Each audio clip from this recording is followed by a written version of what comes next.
Okay, welcome everyone. Good afternoon.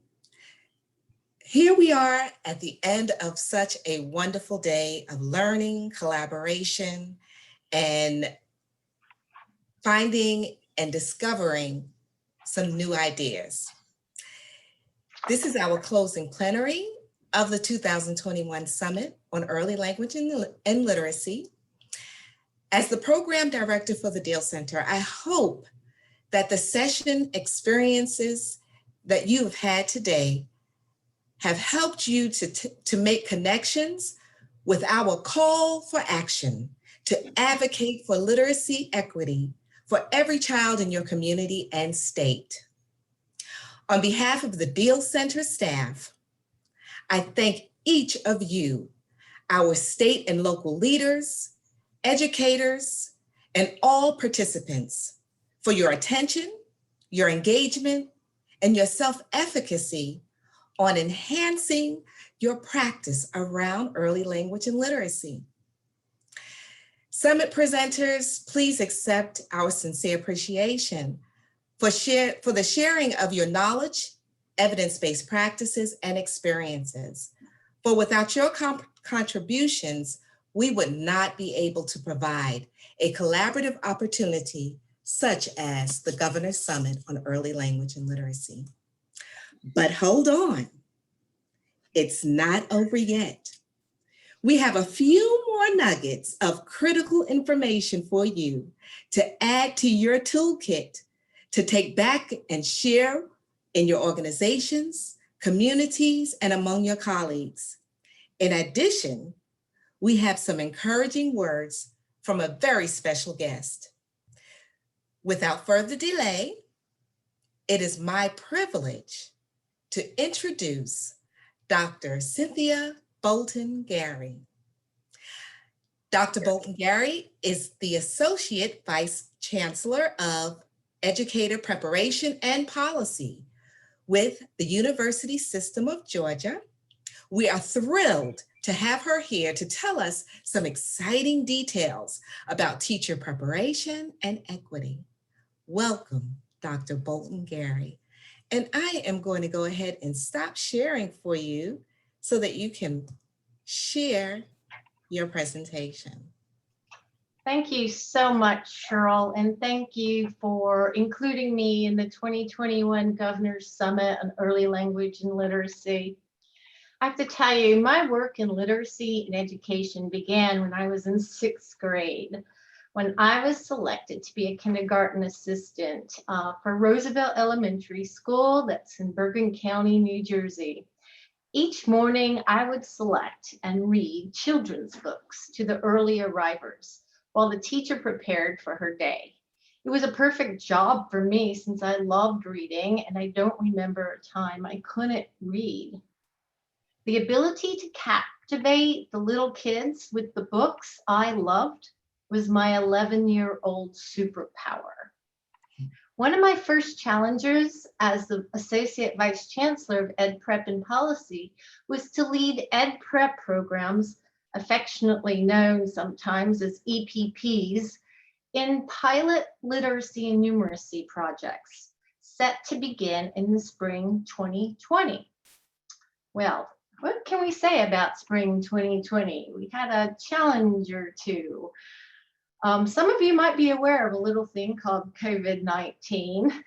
So some of that work was paused. But at this point, I want to recognize the fabulous work of our programs, our faculty, our staff, our interns and students during the pandemic.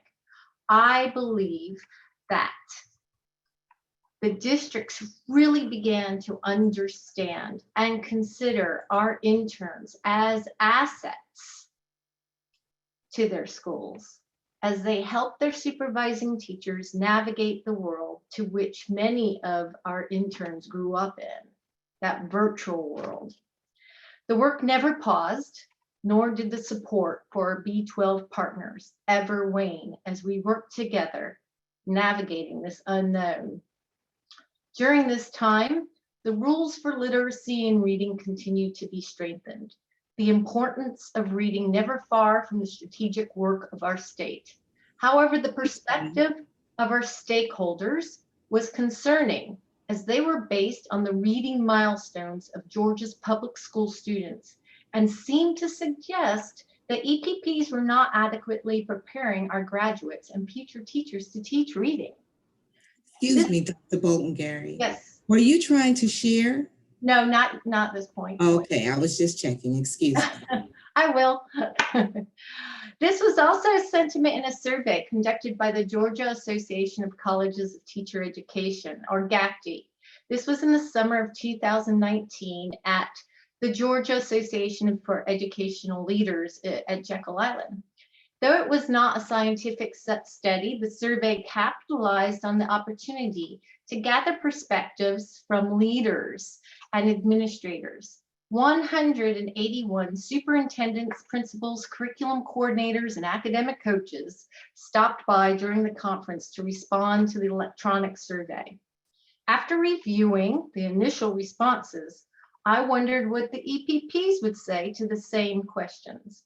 At my request, GACTE emailed the exact same survey to all USG EPPs for their perspectives, and over 100 administrators and faculty responded. Now, I want to share with you the results. I'm going to share my screen as soon as I find it.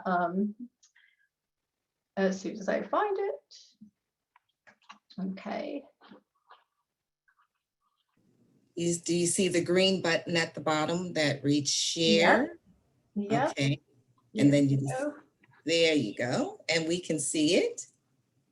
All right. Let me push that. All right. So these Now, were. and we can also see your notes right now. Oh, and of course. Adjust from the top at your settings. Yeah. Hold on. We will get the right one. There we go. Is that the right one? Yes. Okay. Yay. Yay. Okay. So these were the 12 that were selected response questions. And you can see it's a pretty broad overview. GACTE got the survey questions based on literacy standards or reading standards. Certain questions I want you to keep your eyes on. Question number 6 about making instructional decisions based on evaluations of oral reading fluency. Question 8, especially teaching phonics to children in a systematic way with a series of skills and activities. Now, this next slide is the results of our EPPs. So this is what the administrators and faculties had to say about whether or not they thought we were preparing our students. And the range ran from definitely prepared through not at all prepared. And as you can see, most of the EPPs who responded thought we definitely or mostly prepared our students in these skills and abilities. This next one is from our districts. Oops, here we go.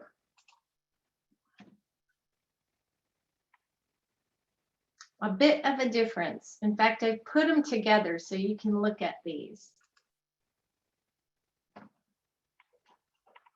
This was really eye-opening to me because on one hand, we think we're doing a really good job in higher ed, but on the other hand, we're getting feedback. We're getting, even though this, like I said, it wasn't a scientific survey, but it is a perspective. And it's a perspective I think that we need to consider. Oops. The other thing that we looked at too, there were 3 open response questions that had to do with what were the reading programs that we were teaching in our ed prep programs, as well as what are the reading programs that the districts were using. I'm just going to share this really quickly so you can see. Oops, we'll go to the top. There were 252 responses, which means that most of the districts and schools used more than one program. And this was all the responses from the districts. And this was the responses from the EPPs. The district came up with 65 different programs that they were using. And this was just that one little piece. And the EPPs came up with 44. They also included a number of programs that the districts didn't use at all. And 19 responses were that they had no set programs that they used in their EPPs, which makes sense because the rationale behind that is we teach our students how to teach reading, not necessarily how to teach a specific program. So that makes sense. And letters did come up a couple of times, as well as some of the other science reading types of programs. In fact, that was one of the suggestions by a few of our respondents from the districts, that we needed to be using more approaches such as letters that follow the science of reading. So my question is, how did we get here? One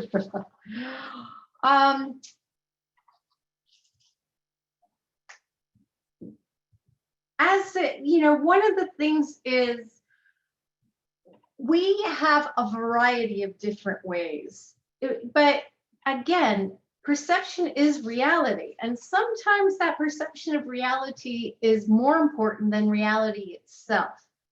Sometimes those perceptions are guided and help guide perspective, and those are very different perspectives. But reality is sometimes hard to grasp, and it's not always easily known. And there are a lot of unknowns in our programs. So first of all, there are a lot, and I'm going to stop sharing and go back to screen one. Oops, screen two. There we go. Oops. Stop sharing. There we go. So there are a lot of valid and different ways to approach the teaching of reading. There has been a long debate regarding the teaching of reading, and those debates are still occurring at our institutions, at many of our institutions. I'm sorry, I'm trying to get back to my other screens. Thank you for your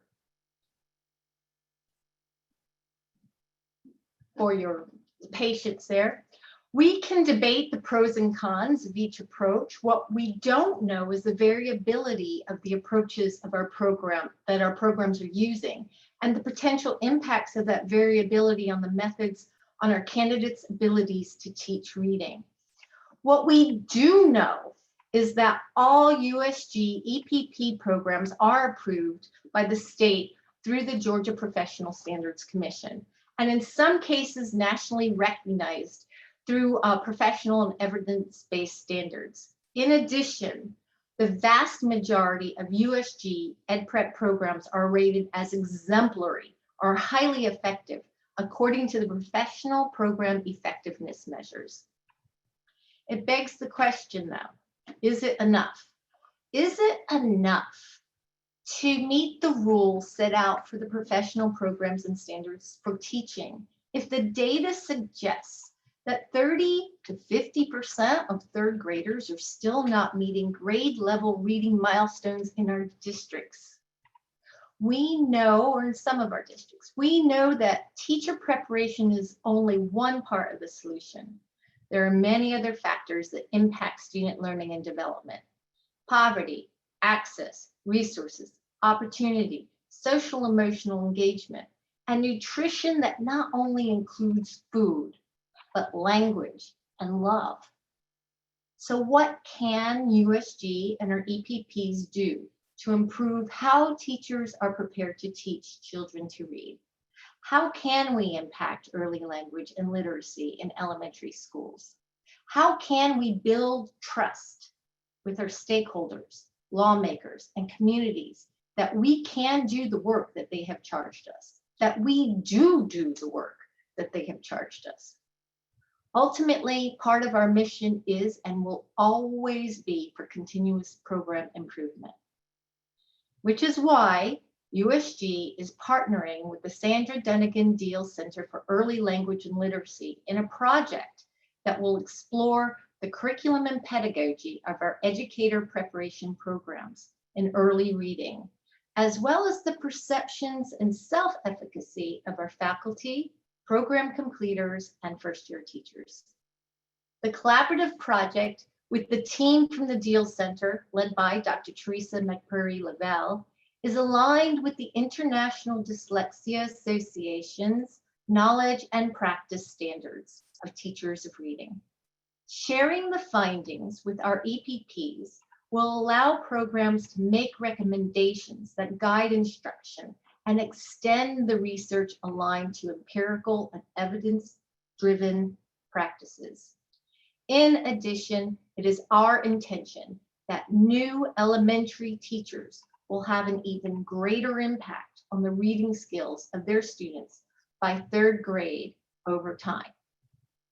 I look forward to having a greater understanding of the what and how of reading preparation by not being satisfied with our current understanding and focusing on continuous improvement.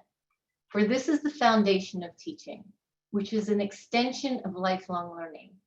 I look forward to exploring with the Deal Center how our programs are preparing our future teachers as they open the door to the world of learning and literacy to the children they teach. I want to thank you so much.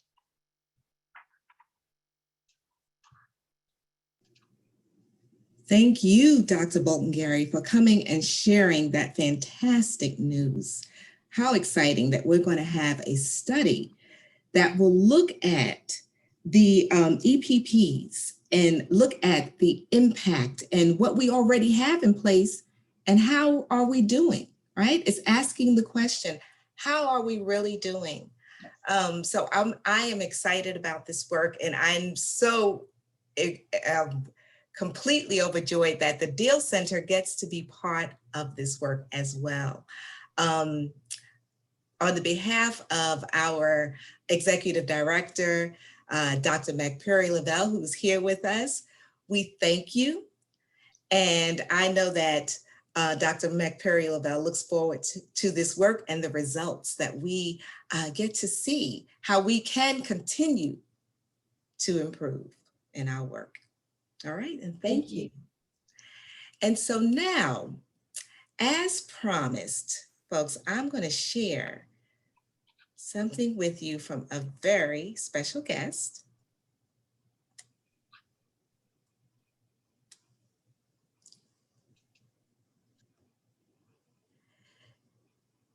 So you all know of the person that I'm getting ready to talk about, Mrs. Sandra Dunagan Deal, who the Deal Center is our namesake.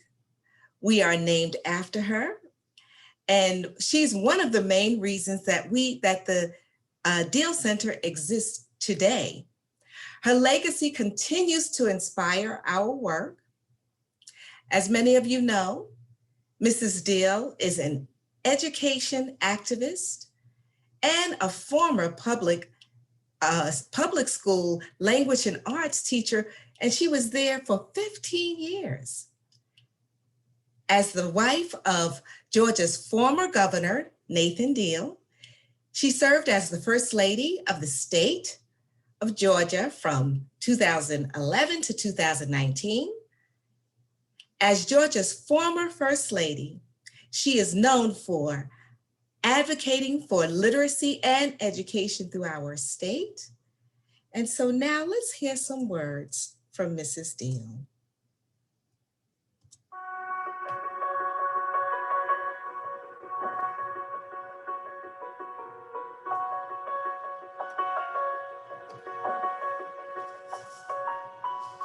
Hello, everyone. I'm Sandra Deal, and fortunately, I'm the person this institution was named for. But I feel very undeserving of it. It's really the people who are out in the trenches who've made such a difference. And I appreciate all of you who have worked teaching children how to read. Of course, that involves most all of us, because everyone plays a part, whether it's getting children interested in something, and teaching them words or reading to them or giving them books or taking them on walks and talking about things and helping them to develop a vocabulary. Reading is so important for every child, and we want each and every child in our state and in our world, really, to have the opportunity to learn to read, because it opens a whole big universe of information to them. It sets their future, because we believe that every child should have the opportunity to learn to the best of their ability. They are going to be the leaders of this state when most of us are gone. And we want them to be very well educated and to enjoy teaching others what they have learned, because it's through the giving of knowledge that we give them opportunity to succeed in life. And that's what life is all about. So I want to thank all of you who have participated, all of you who have donated money, all of you who have sent information, collected information. We're so grateful to you.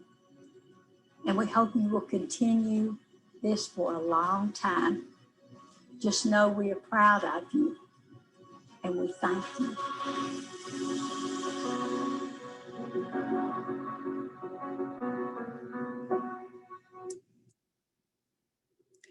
We are grateful to Mrs. Deal for her passion and vision around literacy. Her legacy continues to inspire our work. And so now it is my honor to introduce our closing keynote, Dr. Gary Bingham.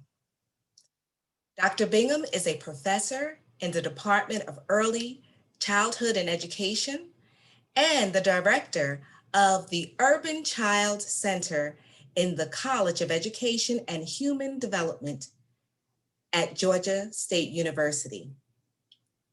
His scholarship examines the home and school experiences of linguistically and ethnically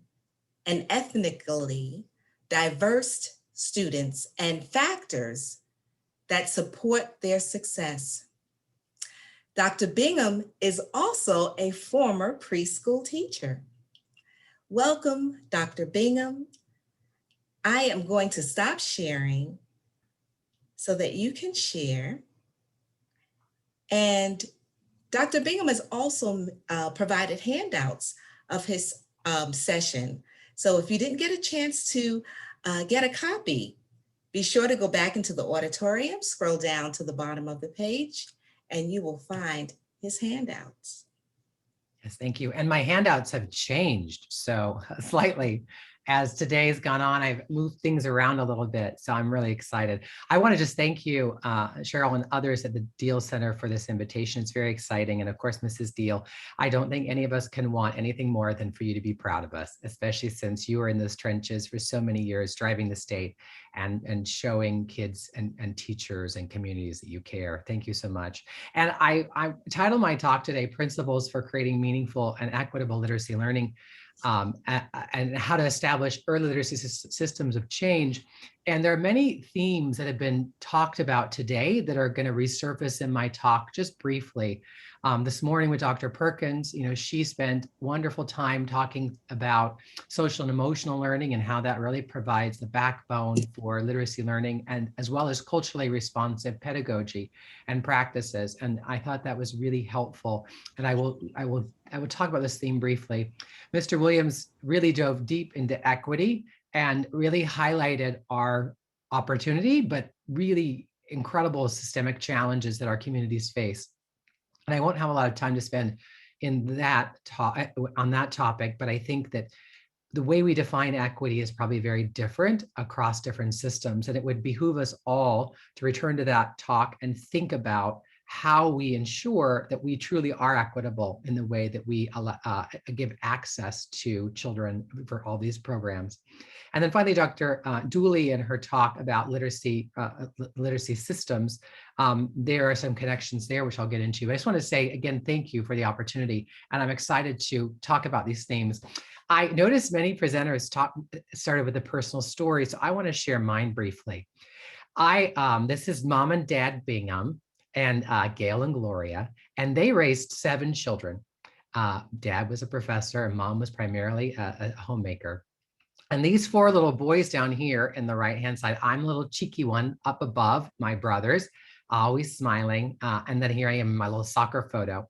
But when I was young, and this was 40 years ago when I was young, but I went to kindergarten, and just half-day kindergarten, because we were living in California, in Livermore, California, and we didn't have preschool back then, not yet. And so I went to a half-day kindergarten and learned how to be at school, and it was tough. I remember kindergarten was tough. Memorizing your phone number was really hard work, and focusing for that long, because I'm a very energetic little learner. And then went through first grade with not a lot of memories, but I do remember in second grade when I started school, I had a really great teacher, Mr. Greggs. And what he realized very quickly was that I couldn't read, that I did not have strength in decoding text. And my mother was flabbergasted by this. Of course, now remember, my mother had 5 little boys at this point, because I had another brother at that point at home. So she was very busy as a mother. And she thought she was doing all the right things with us. But unfortunately, I had so many hearing infections when I was a kid that I just really couldn't hear that well.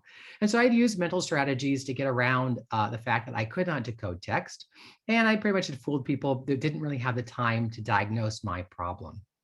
Luckily, through a surgery and some other, and through therapies, I was able to, get on grade level within a couple years. And that's essentially my story. And it led me to want to work with young kids because I knew the power of a teacher. I knew the power of a community. And I was really grateful that I was growing up in a system that was so equitably focused, that I had a shot, even though I got a late start in literacy.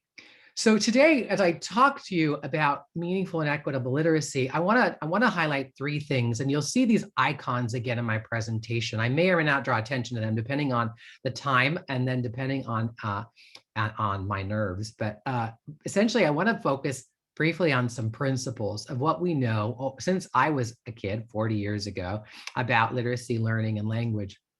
I want to highlight some of these principles. I want to also highlight some promising practices that I've been learning over the last 10 or 20 years in my own research. And these promising practices will be really primarily in the early childhood space, meaning the preschool and pre-kindergarten years, and a little bit in kindergarten. And then finally, I want to talk about some pitfalls that I'm seeing as a researcher with someone that has a bird's eye view because of my work nationally and my work in the state. I want to highlight some things I think we need to be aware of, because these are some perilous times for our kids, coming off a global pandemic, and of course, coming into a system, finally acknowledging that we have systemic racism issues and that the culture and language are to be valued and have to be centered in curriculum.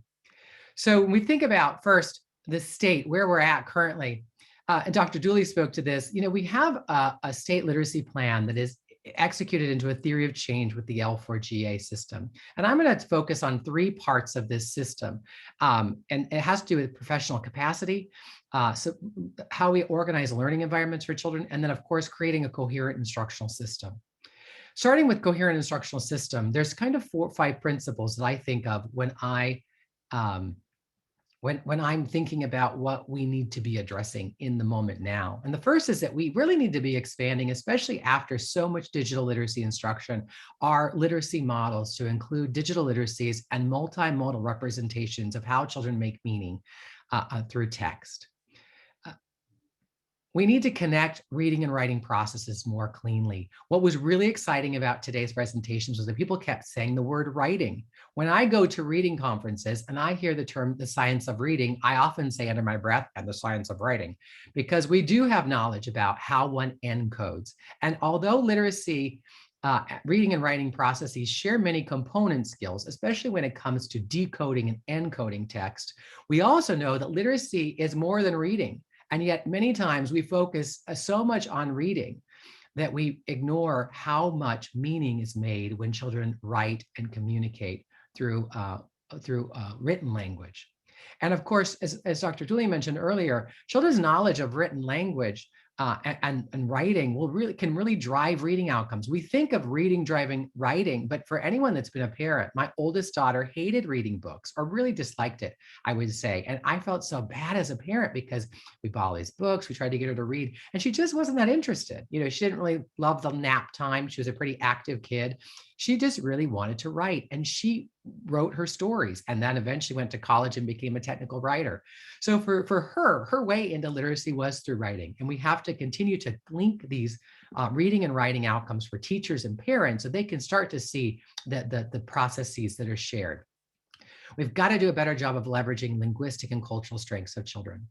Speech, oral language, writing essentially is taking oral language and then encoding it in a written language. The speech to print connection is the connection we need to be thinking about all the time. And when we get diverse learners, kids that speak more than one language and have this incredible linguistic resource, we have to start thinking, how do we support these children in the way that they translanguage, how they draw from multiple language resources as they make meaning of text? And then we have to, in these spaces, also start to appreciate and really value and elevate more cultural, family, and community ways for promoting literacy, because it is through these community connections that literacy becomes meaningful and interesting to children. Finally, we've got to think about the early childhood system, birth to 8, as a system, a continuous system in which our standards align from preschool all the way to 3rd grade, and that we have a sense for how the foundational views of reading and writing build on each other. We have this disconnected system still between preschool and kindergarten in the way that our standards look. And because of that, our teachers pay attention to different things. We also need to start more explicitly connecting standards for social emotional learning and motivational processes with our literacy standards. Let me give you some examples from research. So what is early writing? As I mentioned previously, early writing is how one connects oral language and how one generates ideas and then takes these ideas and encodes them into written language. And so for young kids, the process of composing, is that process of ideation or text generation. So children's language is really important here, as is their intentions for how they're going to capture their thoughts into some form of written text. Transcription skills are those skills that help a child actually encode. So just like decoding skills, they really have to do with how letters are formed and their children's letter knowledge, as well as a letter sound correspondence. So grapheme, phoneme associations. And then finally, writing concepts or print concepts. Well, writing concepts are a kind of a subcategory of print concepts, is how print conveys meaning and how what one says can be written down. So this is a comprehensive view of early writing. But if we think about a comprehensive view of early writing and we look at our early learning standards, this is a study we just finished and is in press in Reading Research Quarterly. What we find is that when you look nationally at preschool learning standards across all the different states, where do preschool learning standards say preschool teachers should be spending their time? Well, looks to me like that transcription bar is really high. Composing comes next, and then print concepts comes last. Most of the print concepts standards, many of them are actually in the early reading strands of developmental standards, not in writing. And because we separate sometimes developmental skills, teachers may be thinking that these discrete skills are more important than others to certain processes. Within the transcription band, that includes handwriting and spelling skills, 95%, let me repeat that, 95% of these standards are handwriting standards. They're about forming letters. They're about holding pencils. They're about things that certainly are important to writing, but they are not writing. Writing, again, is how we take oral language and generate ideas and then transfer it into written text. This isn't to say transcription skills are not foundational to writing, but we need to not diminish writing skills to these transcription skills.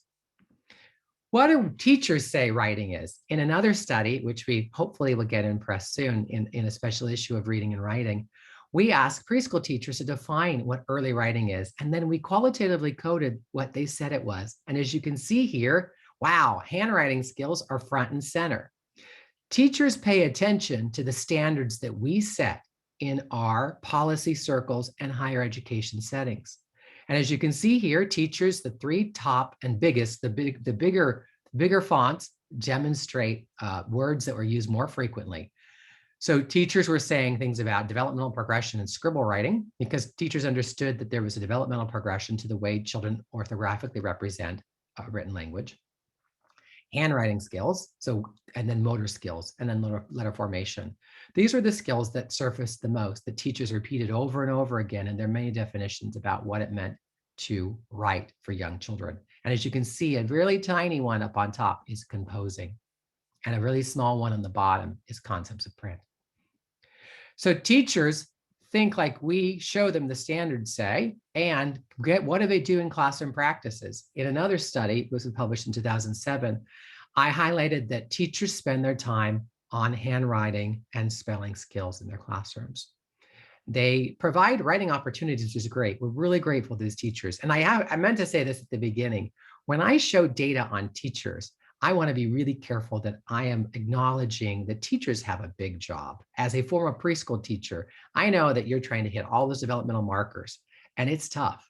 And especially to understand where each of your children is, it's some tough stuff. So when I highlight these studies across teachers, what I'm trying to do is I'm trying to highlight areas that we as leaders, school leaders, policymakers, and higher education people can start to pay attention to what we're doing to support teachers and things we might be doing that aren't as helpful. So teachers think writing is handwriting, and guess what? They sure practice a lot of handwriting skills, much less composing. We see many fewer interactions we see between teachers and children that support children's ideas about their writing and what they want to communicate. So turning to the second principle I want to talk about in this talk is how we need to identify authentic and meaningful literacy opportunities in children, for children and for teachers. And this has to do with first thinking about how we're creating authentic and meaningful curriculum for kids. So I'm going to be talking a little bit about how systematic and explicit instruction needs to be happening more in our preschool classrooms. Writing and reading in classrooms need to be connected to purposes, communicative purposes. Why do we read and write as adults? We need to be drawing more attention between early writing and early drawing processes. How do we communicate with pictures and with print? And then we need to be making sure that kids have worthwhile topics to explore and that curriculum is integrated. So in this example on the right-hand side of this text, the teachers ask a question. What are rocks made of? Because this was a question that surfaced from an investigation about rocks in one preschool classroom. And you can see the children had many things to say, and the teacher supported their composing by talking to them about what they wanted to communicate and then capturing it, or having the children help to capture some of their ideas with transcription skills. We have to give children something that they're interested in and that's meaningful. Sometimes we see systematic instruction or explicit instruction as the enemy to meaningful instruction. This is a battle we fight over and over again in the early childhood spaces. I will say I have fought this battle personally myself. As someone that's been in this research field for about 20 years, I do see when teachers sometimes get explicit with how to help children break the code, they get very prescriptive about the way in which children can solve their problems. Or sometimes teachers do the work for kids. They do the thinking for kids, or they simplistically make it seem like it's quite easy work. The reason why I want to highlight systematic, though, is needed in early childhood curriculum is because teachers need more guidance on the scope and sequence about how these early skills develop and what they can do to support them. They need to understand the connection between letters and letter sounds in order to best understand when children are and are not meeting milestones and how better to support them in meaningful interactions. Let me give you an example.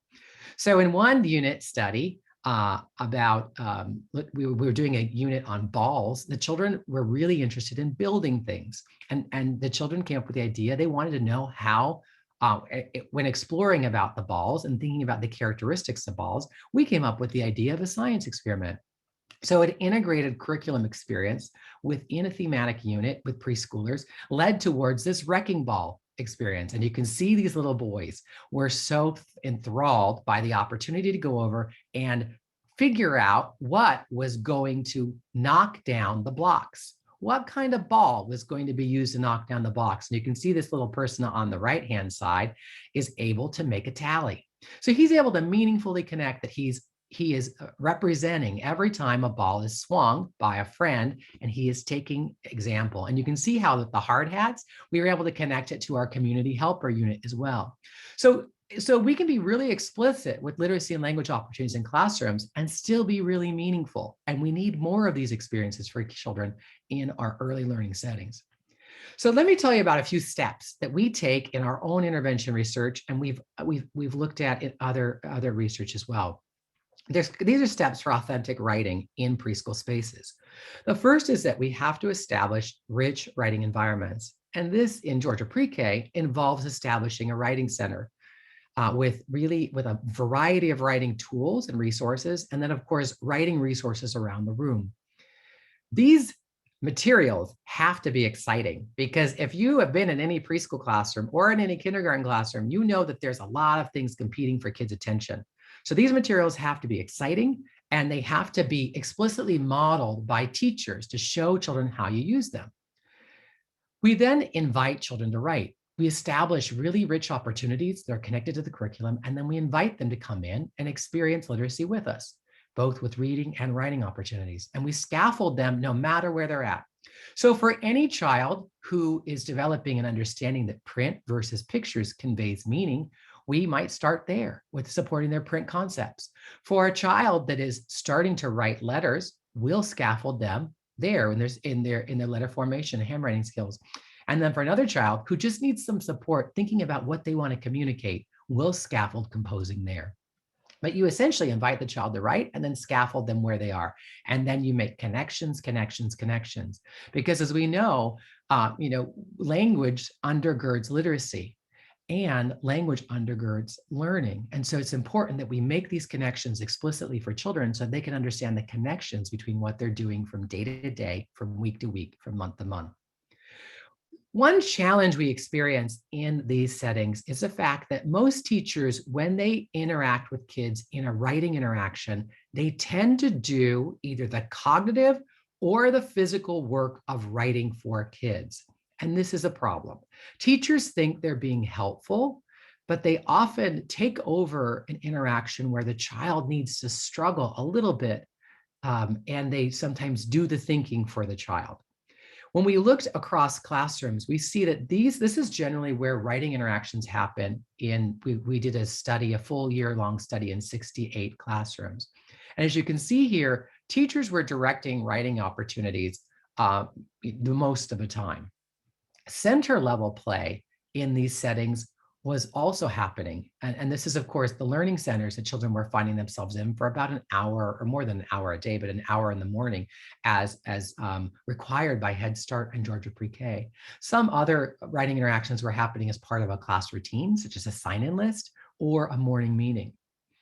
Let me show you, so why does this matter? Why does the teacher directed matter? Well, what we find is that when teachers are in interactions where they're in control, they tend to do too much cognitive work. And so we use this helpful framework, which we've gotten from Debbie Rowe at Vanderbilt University, to think about the role of teachers and the role of kids in writing or literacy interactions. So you can see on the right-hand side, there is big T, little c. And then there's big T, big C, and there's big C, little t. T represents teacher, C represents child. If you look at this graph, most of the interactions here are driven by the teacher. The teacher's doing the cognitive work, and the child is just following along. In center-based care, what we find is that there's a more cognitive shared load, and that's what we want to get to. We want to get from T, big T, little c, to more opportunities for big T, big C, or big C, little t, where children are leading and teachers are, again, meeting them where they're at and scaffolding them individually through the writing process. Let me show you writing interactions. So if you look at this graph, you can see that on the top of this graph, or this figure really, they're the developmental domains or the component processes of writing. What we see is there's writing concepts in yellow, handwriting in blue, spelling in orange, composing in aqua, and then materials. So teachers talk about materials and how to use them in orange. When you start to look across different learning experiences in early childhood centers, I hope you're noticing that when it comes to a comprehensive view of early writing, teachers are being much more balanced and much more comprehensive when they're in learning centers than when they're in a teacher-directed activity. When teachers are in learning centers, they tend to move in and out of supporting the child where they're at. They support the child's writing concepts, handwriting, spelling, composing skills. Well, the first three, writing concepts, handwriting, and spelling, pretty equally. And composing, they spend the most time there, talking to kids about their ideas before the child ever does anything with writing, or talking about the kids' ideas after they've done some writing. What this tells me is that we need to find ways in which we can increase children's experiences in learning centers to writing, and also support teachers in getting in and supporting a comprehensive way of supporting writing in these learning centers. So in this interaction in the teacher's classroom, asking a child to label their construction so that friends will know what it is a great way of, in the moment, authentically using writing for a purpose that we as adults do all the time. Any of us that are returning to a shared workspace, we might use a Post-it note to say, hey, hands off this yogurt, it's mine, once we return to sharing a fridge with other colleagues. When we look at the way in which we code teachers' strategies, there's a few different strategies we pay attention to. The first has to do with the fact that, well, and this is not really a strategy, but teachers sometimes do a lot of instructing. Early childhood teachers sometimes do a lot of telling, and that's where the instructions is. It's not really a strategy. But teachers do sometimes modeling, where they'll draw attention to the writing process, and they might say, well, that's a really great idea, Tim. I think I'm going to write that down. And they draw attention to what they're doing. There's two scaffolding approaches that teachers typically do, and that is they make the task easier by breaking it down to make it so the child can complete part of the task or maybe all of the task. And then they also might expand the child's experience. An example of breaking the task down might be if the teacher's focusing on handwriting, might be to say, okay, you do the circle. Okay, do the O. That's the letter O. That's a lowercase o, drawing attention to the way the O is a circle and moves in a certain way, making a connection for the child. An expansion is where the teacher might challenge the child. Once the child's broken down the task, they then might take the task and then provide another opportunity to then use the skills the child has just practiced. So after providing some spelling supports, the teacher may ask, now can you listen to the sounds and write the word mom, mom. And so she might provide that support. The first example is a handwriting example we might see in a classroom, and the other example is a spelling example. And hopefully just an embedded spelling example, because we know for young children, hearing the sounds in speech is quite difficult. When we look across early childhood classrooms, most teachers spend their time really breaking down the task. But when we go in to look at the quality of these experiences, most are pretty low level. By low level, I mean that teachers are doing, again, the cognitive work that kids can do themselves. They don't often break down the task enough to really get the child's cognitive or physical system engaged in learning. So there's a lot of work we can do in pre-service teacher education and in-service teacher education to help teachers understand strategies that are more effective at promoting early writing development versus those that are kind of low-hanging fruit. And again, you can see a lot of time teachers are actually just providing instructions for how to complete tasks. That's a problem. In fact, they model less than they provide instructions. And so they're taking too much time away from really scaffolding or supporting teachers in how to engage in that early literacy system. When we look again at instructional context, so we're going to see which instructional context is the best at supporting teachers' use of balanced strategies. And we can see again that the most balanced setting is learning centers. So some of the best learning happens in learning centers, and this seems to be an important area that we need to be focused on as early childhood experts and people that wonder what's going on with children's learning and learning to read and write. Finally, I want to talk in the last few minutes about how we build professional capacity. We heard a lot today about how we might use data to inform decisions. And one thing that really frustrates me about the work we do as literacy educators is that sometimes we're really bad about stopping things that don't work. We have got to stop pretending that everything we do matters to kids' learning or that it's helpful. We really need to now, especially at the end of a pandemic, when we see all the needs of kids, we really need to dig deep and think through what practices do we have in schools that are not being helpful to children's literacy and language learning? What types of things do we spend time doing in early childhood classrooms that really don't build the skills that we want kids to have? We need to then understand that our changing of the system, changing any instructional practice, is going to take time and lots of effort. We see with some of our literacy interventions that to see child outcome change, it sometimes takes a full year of implementing a new approach. And then the next year to see child outcome change. We often don't see change right away because it takes teachers time to retool. Just like it may have taken us a lot of time to learn how to do yoga at home, it's going to take teachers a long time to give up certain instructional practices and relearn others. Changing coaching also works here, and I don't have time to go into coaching, but we really need to make sure it's focused and intentional. Sometimes when we look at our coaching data we have, it's often so generic that most of our teachers can't use it to improve. And then finally, we've got to figure out better ways to leverage cultural, linguistic, and experiential wealth of our teachers and families, because teachers often have a hunch about what's going to work, and then we need to give them the science behind helping them enact that practice.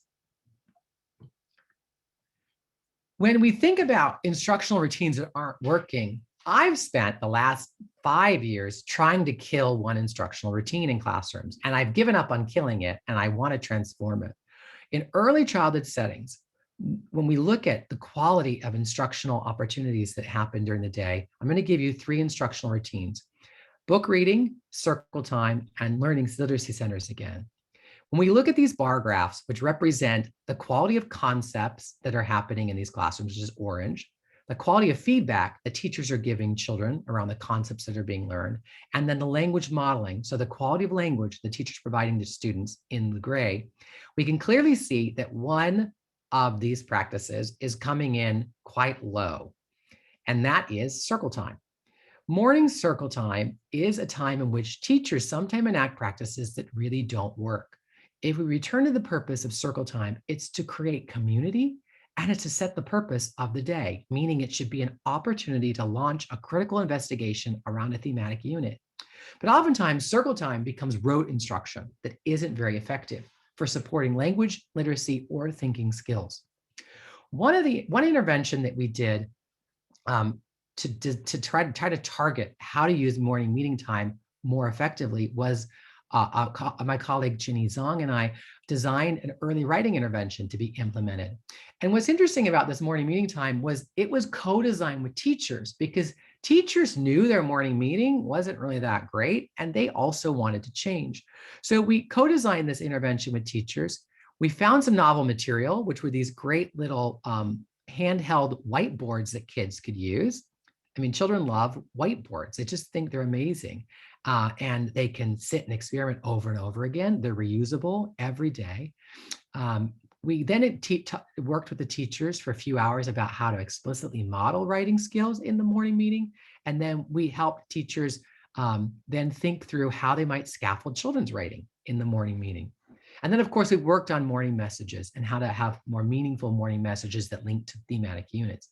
What we found is that, guess what? When you intentionally embed and explicitly embed, back to explicit and systematic, writing opportunities into morning meeting time, which is already low quality, you not only increase the quality of morning meeting time, but you increase kids' literacy skills.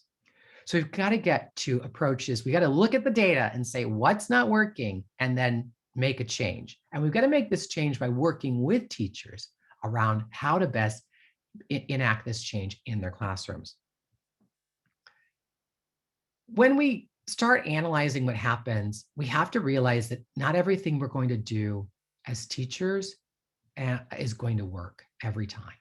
There's all these factors that I don't have time to get into, which are constraints on our ability to support student learning. But by intentionally looking at the data and working through it in meaningful ways, we can start to understand ways to build teachers' content and pedagogical content knowledge in ways that will support student learning. Finally, and I hate to save this for last because it's probably the most important part of this presentation, but luckily it was covered earlier today in a couple of sessions. We've got to get better at thinking about leveraging cultural linguistic wealth. Come fall, we're all going to be starting to see these wonderful, horrible worksheets all about me and my preschool learning. We're going to start to see these practices that we know are not really that helpful to kids' understanding about themselves or their communities being rolled out in early learning spaces. We've got to get rid of them. We've got to put them aside, not put aside all about me, but put aside these cookie cutter ways of doing curriculum and instruction that don't look at the rich historical and cultural wealth of the communities that we work. We've got to start thinking about representation. We've got to start thinking about where kids come from, how they arrive at school, who they are, how they're connected, and how they're named. And by leaning into rich cultural texts, we can have rich cultural experiences with kids as we read and write and find meaning in what we do. So I hope today it's been helpful to think about the principles of literacy learning for young kids, thinking about some promising practices from early writing research that we're seeing and doing, and then considering the pitfalls that we sometimes fall into in our educational settings. I don't have time to review these core principles, but I hope that we'll return frequently to thinking about how we create these coherent instructional systems, both in instruction and standards, how we can continue to help teachers practice meaningful curriculum that's actually worth kids' time, and not just worth kids' time, but worth families' time and worth teachers' time, and how we can support teachers by really building their professional capacities while treating them in a way that's humanistic to the fact that they've just been through a pandemic too. They're frustrated, they're tired, but they've dug deep into those wells of their own social emotional functioning to support their kids. Thank you.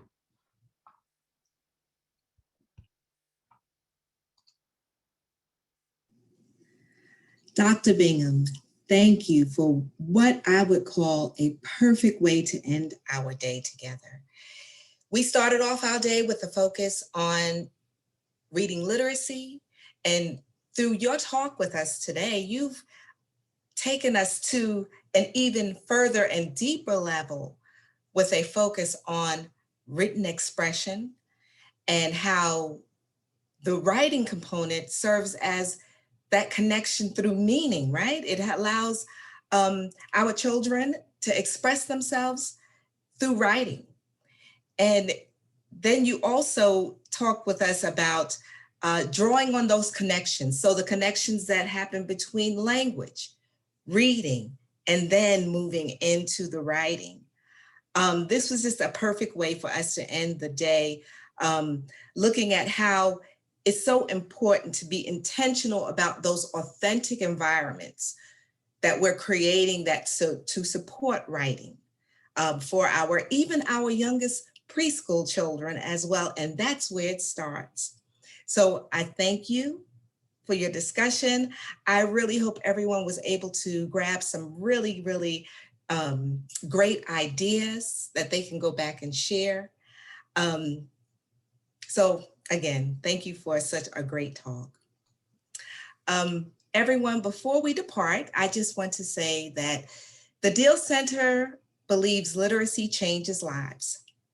And we encourage you to take some time to reflect and make a list of at least 3 key ideas that stood out for you that you will carry back to share. And hopefully those ideas will also change a life. Thank you everyone for attending the summit on behalf of our Executive Director and the staff of the Deal Center and our Executive Board. We wish you well and we thank you for coming to the summit. Have a wonderful day.